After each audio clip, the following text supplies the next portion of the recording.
Kadang-kadang kita kena tanya diri sendiri juga, sama ada apa yang kita nak dalam hidup ni adalah sesuatu yang betul-betul kita nak.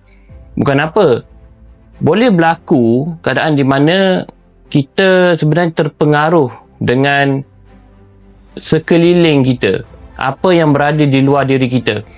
Contohnya, kita nampak orang lain mencapai sesuatu kejayaan dan kita rasa macam benda tu hebat, dan kita pun mempunyai impian yang sama. Sedangkan bila kita duk mencuba tu, benda tu sebenarnya tak sesuai untuk kita.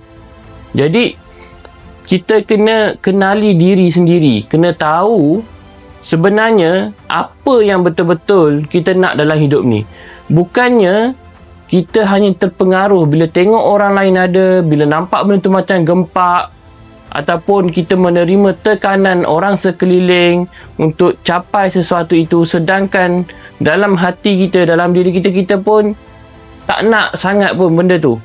Jadi kita kena tengok diri sendiri, kita kena nilai balik apa yang kita tengah kejar tu, adakah betul-betul datang daripada diri kita ataupun datang daripada luar daripada diri